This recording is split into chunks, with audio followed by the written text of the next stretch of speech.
नमस्कार दोस्तों। महाराष्ट्र के नवी मुंबई में रिसेंटली कड़ी धूप में एक सेरेमनी हुआ। महाराष्ट्र भूषण अवार्ड सेरेमनी था वो।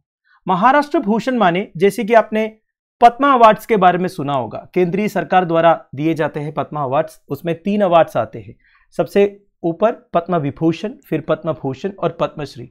इसी तरह हमारे देश में जो स्टेट्स है वो भी अवार्ड्स देते हैं एमिनेंट पर्सनालिटीज के लिए। तो महाराष्ट्र सरकार का हाईएस्ट सिविलियन अवार्ड है महाराष्ट्र भूषण अवार्ड।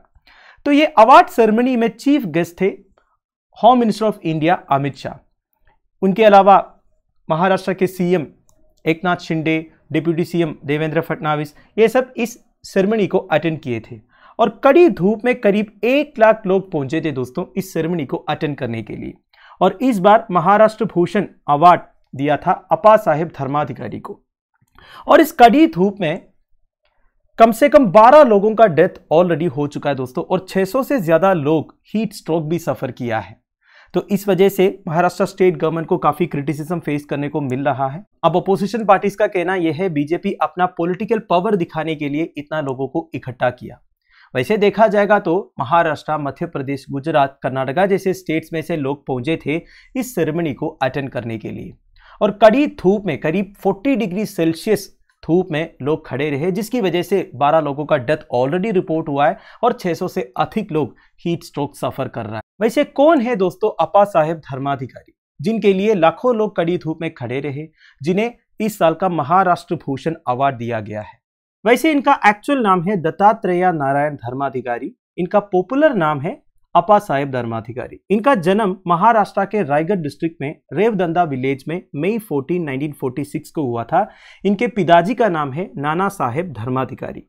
नाना साहेब एक सोशल रिफॉर्मर थे जो हमारे सोसाइटी के ऑर्थोडॉक्स एंड रिग्रेसिव कस्टम्स के खिलाफ में फाइट किए थे। अपा साहेब धर्माधिकारी डॉक्टर श्री नाना साहेब धर्माधिकारी प्रतिष्ठान के फाउंडर है, जो सोशल सर्विस के लिए डेडिकेट किया हुआ है। जैसे कि बच्चों को क्वालिटी एजुकेशन, ट्रेनिंग वगैरह इम्पार्ट करते हैं, जो गरीब लोग हैं उनका वेलफेयर देखते हैं। इन्होंने हमेशा सोशल इविल्स के खिलाफ फाइट किए हैं दोस्तों, जैसे कि dowry, drug addiction, superstition etcetera. और इनके सोशल सर्विसेज के लिए गवर्नमेंट ऑफ इंडिया इन्हें पद्मश्री भी कन्फर किया था। नाना साहेब धर्माधिकारी प्रतिष्ठान का ऑफिशियल वेबसाइट के हिसाब से इस ऑर्गेनाइजेशन ने काफी वेलफेयर एक्टिविटीज कंडक्ट किया है महाराष्ट्र स्टेट के अंडर, जैसे कि एनवायरनमेंट कंजर्वेशन से रिलेटेड हेल्थ सर्विसेज तक। रिसेंट कुछ ईयर्स में इस ऑर्गेनाइजेशन ने मल्टीपल ट्री प्लांटेशन कैंपेन्स वगैरह ऑर्गेनाइज किया था इकोलॉजिकल बैलेंस को मेंटेन करने के लिए। देखिए दोस्तों, आजकल जो इंक्रीजिंग कमर्शियल डेवलपमेंट हो रहा है उसके चक्कर में काफी सारे पेड़ काटा जाता है। तो इकोलॉजिकल बैलेंस को मेंटेन करने के लिए इस ऑर्गेनाइजेशन ने मल्टीपल ट्री प्लांटेशन कैंपेन्स वगैरह ऑर्गेनाइज किया था। प्लांटेशन के अलावा इन ट्रीज को प्रोटेक्ट करने का, नर्चर करने का काम भी यही ऑर्गेनाइजेशन करते हैं। इस ऑर्गेनाइजेशन का एक सिग्निफिकेंट इंपैक्ट रहा है water conservation and protection field में।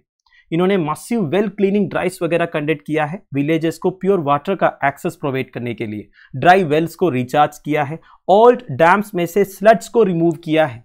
इन्होंने महाराष्ट्र के नासिक में वाटर कियोस्क भी सेटअप किया था और गुहागर में एक डैम भी कंस्ट्रक्ट किया था ग्राउंड वाटर लेवल्स को रिप्लेनिश करने के लिए। हेल्थ एरिया की बात करें तो ये organisation frequent blood donation camps organise करते हैं, रिमोट एरियाज में मेडिकल सप्लाईज भी प्रोवाइड करते हैं, फ्रीक्वेंट हेल्थ चेकअप कैंप्स भी कंडक्ट किया है रूरल एरियाज में और पुअर अर्बन पॉकेट्स में। 2013 में ये organisation Guinness Book of World Records में पहुंचे थे जब इन्होंने दुनिया का largest ever health camp organise किया था नवी मुंबई में। इस कैंप में करीब 1,52,000 पेशेंट्स पार्टिसिपेट किए थे और 1,571 डॉक्टर्स भी थे मेडिकल सर्विसेज प्रोवाइड करने के लिए। कुछ साल पहले महाराष्ट्र गवर्नर सी विद्यासागर राव अपा साहेब धर्माधिकारी को स्वच्छता दूत करके अपॉइंट किए थे, क्लीनिनेस एम्बेसडर, क्योंकि इनका ऑर्गेनाइजेशन का एरिया ऑफ क्लीनिनेस में काफी एफर्ट्स रहा है दोस्तों। इसमें सबसे इंपॉर्टेंट है हर साल इनका ऑर्गेनाइजेशन जो स्पेशल निर्माल्या कलेक्शन कंडक्ट करता है। ये क्या होता है स्पेशल निर्माल्या कलेक्शन? देखिए, महाराष्ट्र में गणेश चतुर्थी सेलिब्रेशंस जो है काफी फेमस है। गणेश चतुर्थी सेलिब्रेशंस के बाद जो विसर्जन सेरेमनी होता है, इससे रिवर्स जो है पोल्यूट हो जाता है दोस्तों। तो ये सेरेमनी के बाद इनका ऑर्गेनाइजेशन जो है क्लीनिनेस ड्राइव्स कंडक्ट करते हैं।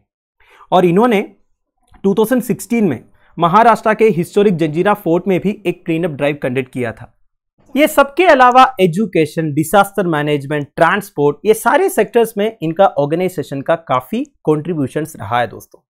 तो अगर इस पर्टिकुलर इंसिडेंट की बात करें तो इन्हें फैसिलिटेट करने के लिए जब ये सेरेमनी कंडक्ट हुआ तो भी सी बात है दोस्तों, काफी सारे लोग पहुंचे थे। महाराष्ट्र का highest civilian award Maharashtra Bhushan इन्हें अवार्ड किया था, बट अनफॉर्चुनेटली कड़ी धूप में काफी लोगों को हीट स्ट्रोक सफर करना पड़ा और 12 लोगों को अपना जान भी गंवाना पड़ा। वैसे दोस्तों मैं आपको बताऊं, ये सेरेमनी जो लोग अटेंड किए थे ना, उसमें से मेजोरिटी श्री सदस्या मूवमेंट के मेंबर्स थे। श्री सदस्या मूवमेंट धर्माधिकारी फैमिली का एक मूवमेंट है जिसमें लाखों मेंबर्स है, तो वो सारे लोग पहुंचे थे। वैसे महाराष्ट्र भूषण अवार्ड का प्राइज मनी जो है 25 लाख रुपीस है। अप्पा साहब धर्माधिकारी साहब ने इस प्राइज मनी को chief ministers disaster relief fund में डोनेट भी किया। तो दोस्तों दैट्स इट। आई होप आपको पूरा इश्यू समझ में आ गया होगा। ऑलरेडी ये इश्यू एक पॉलिटिकल कंट्रोवर्सी का कारण बन चुका है दोस्तों, क्योंकि ये कोई मजाक नहीं है 12 लोगों का डेथ होना। वैसे लोगों को भी अकल होना चाहिए, कड़ी धूप है, 40 डिग्री सेल्सियस से ज़्यादा टेम्परेचर है, तो अगर आप ओपन स्पेस में खड़े रहोगे तो डिहाइड्रेट होने का चांसेस है।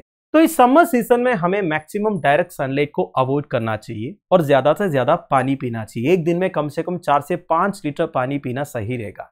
देखिए डायरेक्ट सनलाइट में जाने से प्रॉब्लम क्या है ना, सन स्ट्रोक होने का चांसेस है। सन स्ट्रोक मतलब आप समझ रहे होंगे, बेसिकली हेवी सनलाइट की वजह से हमारा स्किन सेल्स डैमेज होने का एक कंडीशन है। तो हमें हमारे शरीर को हमेशा हाइड्रेटेड रखना है।